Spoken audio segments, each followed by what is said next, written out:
हूं आपके साथ शुभांगी सिंह मिश्रा। ये बुलेटिन की शुरुआत करेंगे, सबसे पहले बात करेंगे इंदौर की, जहां खजराना थाना क्षेत्र के कृष्णबाग कॉलोनी में हुए दोहरे हत्याकांड का सीसीटीवी फुटेज सामने आया है। बता दें कि श्वानों के हुए विवाद के बाद दो पक्षों में खूनी संघर्ष हुआ था, जहां बैंक सुरक्षा गार्ड ने अंधाधुंध फायरिंग की थी।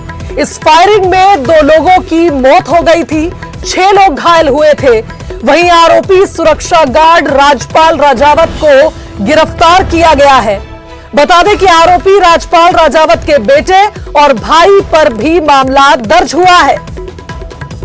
तो डॉगी को घुमाने को लेकर विवाद हुआ था और विवाद इतना बढ़ गया था कि फायरिंग भी हो गई। बैंक सुरक्षा गार्ड ने अंधाधुंध फायरिंग की, जिसकी चपेट में आने से 2 लोगों की मौत हो गई थी। तो अब इस डबल मर्डर से जुड़ा सीसीटीवी सामने आया है, जिसमें साफ आप देख सकते हैं सुरक्षा गार्ड अपने हाथ में राइफल लिया नजर आ रहा है और इसी बंदूक से उसने अंधाधुंध फायरिंग की थी। कृष्णबाग कॉलोनी में यह पूरी वारदात हुई थी। डॉगी के घुमाने को लेकर 2 पक्षों में विवाद हुआ और इस दौरान बैंक सुरक्षा गार्ड ने गुस्से में आकर फायरिंग शुरू कर दी, जिसकी चपेट में आने से 2 लोगों की मौत हो गई थी। बता दें कि इस पूरी घटना में 6 लोग भी घायल हुए थे, जिनका इलाज जारी है। वहीं दूसरी ओर आरोपी राजपाल राजावत को पुलिस ने गिरफ्तार कर लिया था। तो अब आप देखिए, इस घटना से जुड़ा सीसीटीवी फुटेज भी सामने आया है, जिसमें साफ नजर आ रहा है कि किस तरह से बैंक सुरक्षा गार्ड अपनी बंदूक का गलत इस्तेमाल करता हुआ नजर आ रहा है।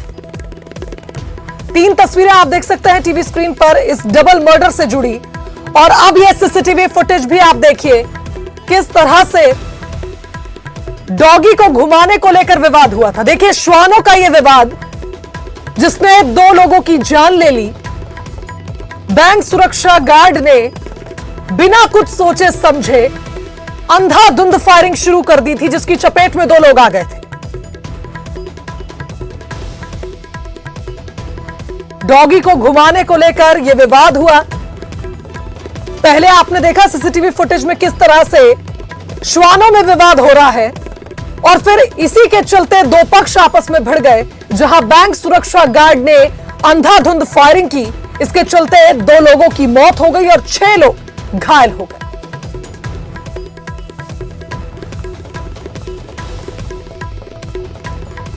तो कॉलोनी में यह विवाद हो रहा था। जाहिर सी बात है कि लोग घरों से बाहर निकलकर देखते हैं कि आखिर हो क्या रहा है, और इसी के चलते जब यहां पर फायरिंग हुई तो 6 लोग घायल हो गए और 2 लोगों की मौत हो गई। तस्वीरों में आप देख सकते हैं किस तरह से स्थिति को नियंत्रण करने की कोशिश लोगों ने की है। अधिक जानकारी ले लेते हैं, संवाददाता अरुण हमारे साथ लाइव जुड़ गए इस खबर पर। अरुण, जिस तरह से सीसीटीवी फुटेज भी सामने आए हैं, आरोपी की गिरफ्तारी हो गई है, आगे क्या कुछ एक्शन पुलिस इस पूरे मामले में लेगी?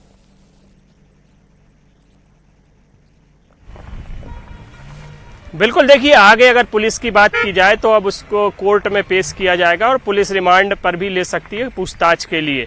लेकिन सबसे बड़ा सवाल यही कि एक बहुत मामूली सी बात थी, बहुत छोटी सी बात थी, वो कुत्ता घुमाने को लेकर ये विवाद शुरू हुआ और उसने इतना विकराल रूप ले लिया। और सबसे बड़ी बात, जो राजपाल सिंह राजावत है वो रिटायर्ड फौजी है, आर्मी से वो रिटायर्ड हुआ है और यहाँ बैंक ऑफ बड़ौदा में सिक्योरिटी गार्ड की वो नौकरी करता था। और जो आसपास के लोग हैं वो बता रहे हैं कि वो बहुत ही दबंगई कॉलोनी में दिखाता था और ये जो घटना हुई उस समय वो शराब के नशे में था, ऐसा यहाँ के जो आसपास के लोग हैं वो बता रहे हैं। और जब ये झगड़ा हुआ तो उसके 2 बेटे थे, वो भी साथ में थे, और उनका एक भतीजा है जो सेना में है, अब आजकल छुट्टियों में वो आया हुआ था, तो वो भी इस पूरी घटना में शामिल था। और जब ये लड़ाई हुई तब वो ऊपर जाकर अपनी 12 बोर की बंदूक ले आया। सबसे पहले उसने तलवार उठाई, तलवार के बाद वो बंदूक लेकर आया और बालकनी से उसने फायरिंग शुरू कर दी। पहले 1-2 हवाई फायर किए और उसके बाद उसने लोगों पर फायरिंग शुरू कर दी, जिससे घटना स्थल पे ही विमल और राहुल नाम के 2 साले और जीजा, ये दोनों थे, इनकी मौत हो गई और बाकी 6 लोग उसमें घायल हुए हैं। और जो ये विमल है ये विमल की जो है वो सैलून की दुकान, नेपानिया में वो सैलून की दुकान चलाता था। उसकी जो पत्नी है वो गर्भवती है 6 महीने से, उसकी आंख में भी गोली लगी है। और राहुल है वो भी प्राइवेट नौकरी करता था, वो ये इसकी भी मौत हो गई। और जो 6 लोग घायल हैं वो एमवाई अस्पताल में उनका इलाज चल रहा है। लेकिन सबसे बड़ा सवाल यही है कि एक इतना मामूली से विवाद में जो लोग इस विवाद को हल करना चाहते थे, उसको सॉल्व करना चाहते थे, उन्हीं के ऊपर फायरिंग हो गई और वो लोग। अरुण, एक जानकारी और चाहेंगे, जैसा कि हमने फुटेज में भी देखा कि श्वानों में लड़ाई हो रही थी और उसके बाद फिर लोगों में लड़ाई हो गई, तो आपसे यही स्पष्ट सुनना चाहेंगे कि आखिर मामला था क्या?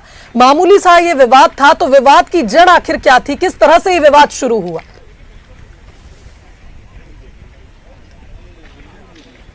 बिल्कुल, देखिए ये जो इनका श्वान था, ये अपना श्वान घुमा रहे थे। इसी बीच जो दूसरे पड़ोसी का जो श्वान था उससे इनकी लड़ाई हो गई। इसके बाद जो पड़ोसी थे उन्होंने इनके श्वान को पत्थर मार दिया। उस पत्थर मारने के बाद इनमें कहासुनी हुई। कहासुनी होने के बाद काफ़ी लोग वहाँ पर इकट्ठे हो गए और इसके बाद ही ये जो राजावत हैं अपनी बंदूक उठा लाए और इन्होंने ऊपर से ही फायरिंग कर दी। इसमें 2 लोगों की मौत हो गई और कई लोग उसमें जख्मी भी हुए। 8 लोगों को करीब इनके छर्रे लगे, लेकिन 6 लोग जो हैं वो घायल हैं, जिनका अस्पताल में इलाज चल रहा था। मामूली सा विवाद था, लेकिन जिस तरह के हालात उस समय बने उससे ये देखकर लग रहा है कि कहीं ना कहीं जो मानसिक स्थिति थी वो ठीक नहीं रही होगी, क्योंकि इतनी सी घटना पर गोली चलाना ये कहीं से भी उचित नहीं था। और जिस तरह के हालात उस समय बने और उसने ऊपर जाकर फायरिंग कर दी, उससे ये समझा जा सकता है कि कितना गुस्सा और आक्रोश उसमें रहा होगा।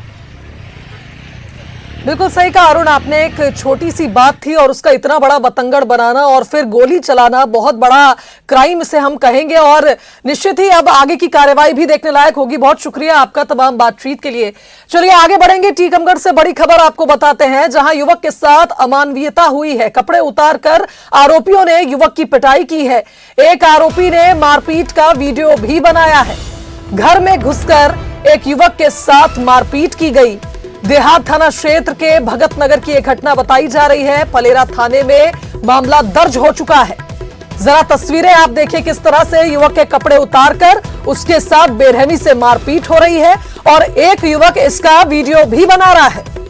वीडियो सोशल मीडिया पर वायरल हुआ है, जिसके बाद पुलिस आरोपियों की तलाश में है। चलिए इस खबर पर संवाददाता राजीव रावत हमारे साथ लाइव जुड़ गए टीकमगढ़ से, उनका रुख कर लेते हैं। राजीव, जिस तरह से ये वीडियो सामने आया है, पुलिस क्या कुछ एक्शन आगे लेगी? क्या था पूरा मामला, क्यों मारपीट हो गई?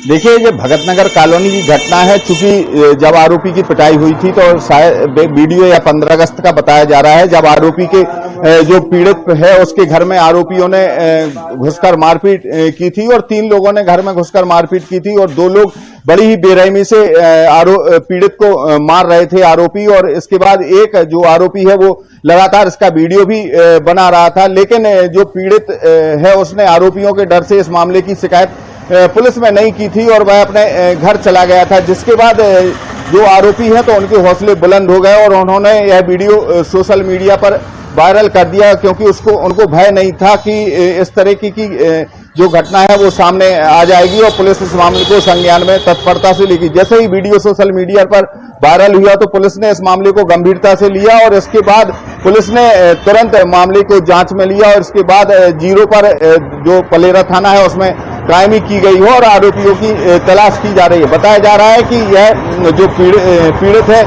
हरिओम रावत है, हरिओम राजू पटेरिया है और जो इसकी पुरानी रंजिश बताई जा रही है। जो मारने वाले 3 आरोपी हैं, रवि यादव, जितेंद्र यादव और रतिराम घोष हैं, इनके नाम बताए जा रहे हैं जो सामने निकल कर आ रहे हैं। तो पुलिस इस मामले में अब गंभीरता से जांच कर रही है और जो आरोपी हैं उनकी तलाश की जा रही है। चलिए शुक्रिया आपका राजीव, बहुत जानकारी आपने दी है और जिस तरह से आपने समझाया क्या कुछ मामला था, निश्चित ही पुलिस आगे की कार्रवाई करेगी।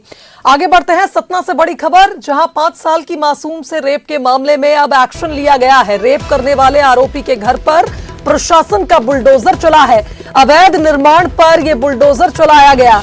2 दिन पहले 5 साल की मासूम के साथ आरोपी राकेश वर्मन ने रेप किया था, जिसके बाद गृह मंत्री नरोत्तम मिश्रा ने भी कहा था कि आरोपी को बख्शा नहीं जाएगा, सख्त से सख्त कार्रवाई होगी। तो आप देखिए, जहां एक और आरोपी पर अलग अलग धाराओं में मामला दर्ज हुआ, तो वहीं दूसरी ओर उसके अवैध निर्माण पर प्रशासन ने बुलडोजर भी चलाया है।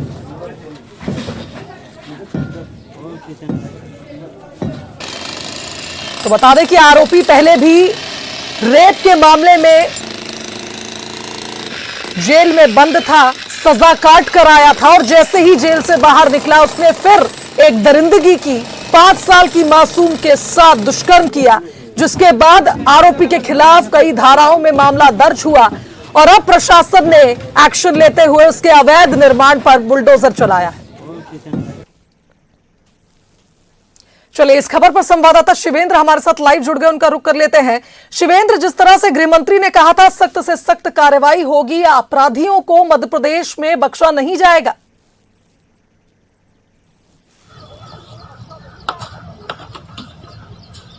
जी, मैं आपको बता दूं कि गृह मंत्री ने स्पष्ट निर्देश दिया था कि आरोपी पे को जहां गिरफ्तार कर लिया गया है उस पे सख्त से सख्त कदम उठाया जाएगा, कार्रवाई की जाएगी। साथ में अन्य जो अपराधी हैं उनके हौसले को कुचलने के लिए एक कड़ा कदम उठाया जाएगा। उसी के तारतम्य में आज जीवन ज्योति कॉलोनी में जो आरोपी है राकेश बर्मन, उसका जो मकान है जिसपे वो रहा करता था उसको जमींदोज कर दिया गया है और साथ ही जो आरोपी है उसको कल शाम को न्यायालय में पेश किया गया था, जहां से उसे जेल भेज दिया गया है। और प्रशासन और पुलिस की पूरी तैयारी है कि इस केस को जल्दी से जल्दी जो केस डायरी है वो न्यायालय में पेश की जाए और जल्द से जल्द इस नरपिशाच को कड़ी से कड़ी सजा दी जाए।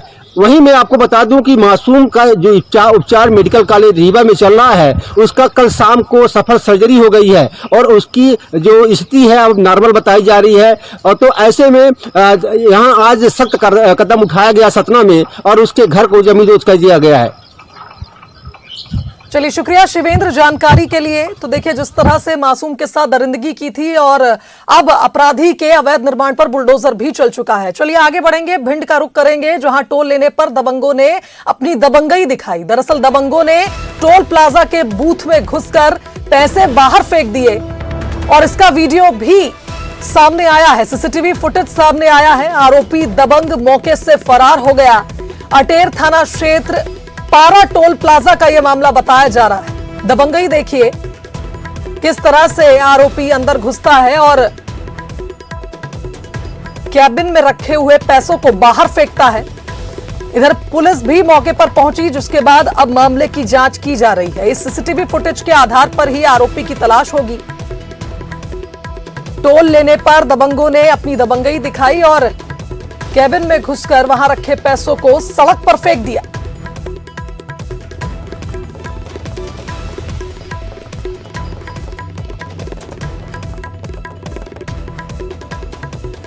तो आप देख सकते हैं किस तरह से टोल प्लाजा के बूथ के अंदर घुसकर आरोपी पैसे उठाता है और वहां से निकल जाता है। टोल मांगने पर जिस तरह का रवैया इस बदमाश ने दिखाया है।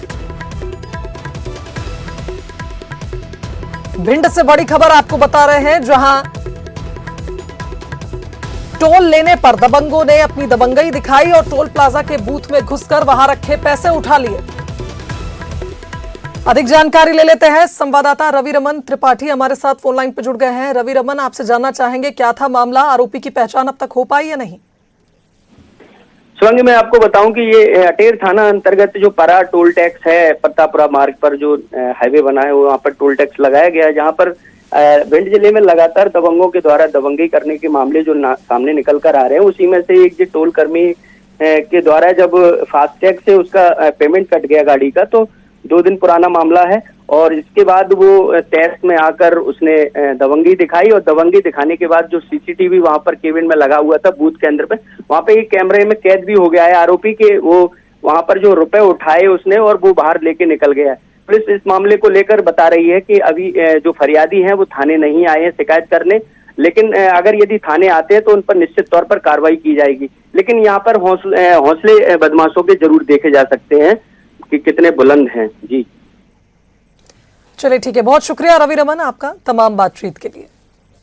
चलिए आगे बढ़ेंगे। रायपुर से बड़ी खबर, जहां हिमाचल के आपदा पीड़ितों को छत्तीसगढ़ की ओर से मदद की जा रही है। हिमाचल प्रदेश को 11 करोड़ की सहायता राशि देने की घोषणा मुख्यमंत्री ने की है।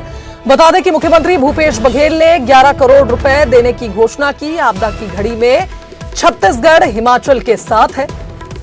मुख्यमंत्री भूपेश बघेल ने फोन पर बातचीत की है हिमाचल के सीएम से। उनका कहना है कि आपदा की इस घड़ी में हिमाचल के साथ छत्तीसगढ़ के लोग हैं और 11 करोड़ रुपए की सहायता राशि हिमाचल प्रदेश को छत्तीसगढ़ की ओर से दी गई है। जिस तरह के हालात आप देखिए हिमाचल में बने हुए हैं, लगातार राहत बचाव कार्य जारी है, लोग परेशान हैं और ऐसे में छत्तीसगढ़ के मुख्यमंत्री भूपेश बघेल ने यहां मदद का हाथ बढ़ाया। तो बड़ी खबर आपको बता रहे हैं, हिमाचल के आपदा पीड़ितों के लिए छत्तीसगढ़ से मदद भेजी गई है। मुख्यमंत्री भूपेश बघेल ने 11 करोड़ रुपए देने की घोषणा की है। खबर रायपुर से ही, जहां प्रत्याशियों की घोषणा पर बीजेपी का बयान सामने आया है। पूर्व मंत्री केदार कश्यप ने बयान दिया है, कहीं संशय की स्थिति नहीं, सब लोग खुश हैं, उनका कहना है। साथ ही कहा कि सभी की सहमति से केंद्रीय नेतृत्व ने नाम तय किए हैं। सभी प्रत्याशी हमारे जुझारू कार्यकर्ता हैं। निचले स्तर के कार्यकर्ताओं को भी इस बार मौका दिया गया है। वहीं आपको बता दें कि केदार कश्यप ने इस दौरान कांग्रेस पर भी निशाना साधा। उन्होंने कहा कि भ्रष्टाचारी सरकार को उखाड़ फेंकना है। भूपेश बघेल को विजय बघेल ने एक बार पटकनी दी है और इस बार पाटन में फिर विजय बघेल की ही जीत होगी। भारतीय जनता पार्टी ने पहले प्रत्याशी घोषित करके तय कर दिया है कि कांग्रेस की इस भ्रष्टाचारी सरकार को यहां से उखाड़ फेंकना है और कोई भी संशय की स्थिति नहीं है। भारतीय जनता पार्टी के सभी कार्यकर्ताओं में हर्ष व्याप्त है और जो केंद्रीय नेतृत्व ने जो नाम तय किए हैं उनमें सभी लोगों की सहमति है और निश्चित तौर से जो प्रथम दृष्टि से जो कल 21 नाम घोषित हुए वो सबके दृष्टि से और भारतीय जनता पार्टी ने जो नाम घोषित किया है वो हमारे जुझारू कार्यकर्ता हैं, जमीनी स्तर के कार्यकर्ता हैं, पार्टी के संगठनों में कार्य किया है और ऐसे हमारे कार्यकर्ताओं को अवसर देकर के भारतीय जनता पार्टी ने साबित कर दिया कि भारतीय जनता पार्टी निचले स्तर तक की कार्यकर्ताओं को देखती है। विजय बघेल जी ने तो एक बार उनको वहां पर पटकनी दी है पाटन में 2008 में और निश्चित तौर से वो हमारे नेता हैं और जुझारू नेता हैं, संघर्ष करते हैं और इस बार पाटन में फिर से माहौल बनेगा और हमारे विजय बघेल जी जो हमारे सांसद हैं, लोकप्रिय सांसद हैं, वो भूपेश बघेल को वहां पर पटकनी देंगे। तो पाटन में भूपेश बघेल बनाम विजय बघेल पर लगातार प्रतिक्रियाएं आ रही हैं। अब बीजेपी पर मंत्री अमरजीत भगत ने तंज कसा है। उन्होंने कहा कि किसी को भी सूली पर चढ़ा देने वाली पार्टी है बीजेपी। नंद कुमार साय जब मुख्यमंत्री पद के लिए लड़े थे तब अजीत जोगी के सामने लड़वाकर उनका कैरियर खत्म कर दिया था। अब विजय बघेल की राजनीति खत्म कर देंगे बीजेपी वाले। कब किसका राजनीतिक पत्ता काट देंगे ये दिख रहा है। लोग तो किसी को भी सूली में चढ़ा देने वाले लोग हैं। जब नंद कुमार साय जी को मुख्यमंत्री बनने का संभावना था उस समय स्वर्गीय अजीत जोगी जी के साथ लड़वा करके उनका राजनीति समाप्त कर दिए। आज विजय बघेल जी को माननीय भूपेश बघेल मुख्यमंत्री जी के खिलाफ लड़वा करके उसका राजनीतिक एपिसोड लोग क्लोज करने वाले हैं। तो ये लोग बड़े माहिर लोग हैं और कब किसका राजनीतिक पत्ता काट देंगे वो दिख रहा है सीधा सीधा। कभी इस प्रकार का रणनीति नहीं बनता। तो देखिए बीजेपी ने प्रत्याशियों की सूची कल जारी कर दी। उसके बाद अब जल्द ही कांग्रेस भी प्रत्याशियों की घोषणा करने वाली है। खाद्य मंत्री अमरजीत भगत ने बड़ा बयान दिया है। उनका कहना है कि एक्सरसाइज चल रही है, जल्द ही सूची भी आ जाएगी। ब्लॉक से आवेदन मंगाए गए हैं और कांग्रेस भी जल्द ही अपने प्रत्याशियों की घोषणा कर देगी। हमारे जल्दी आएगी, अब तो एक्सरसाइज उसमें चल रहा है, आवेदन मंगाए जा रहे हैं और जैसे पार्टी हाईकमान का रणनीति है उसके तहत कार्रवाई चल रही है। आवेदन हमारे ब्लॉक से आएंगे। इधर दिल्ली के मुख्यमंत्री अरविंद केजरीवाल के छत्तीसगढ़ दौरे पर भी अमरजीत भगत ने तंज कसा। केजरीवाल पहले दिल्ली और पंजाब संभाल ले, ये बात अमरजीत भगत ने कही। साथ ही कहा कि केजरीवाल के लिए यहां कोई संभावना नहीं है, छत्तीसगढ़ में फिर अच्छी सरकार बनेगी।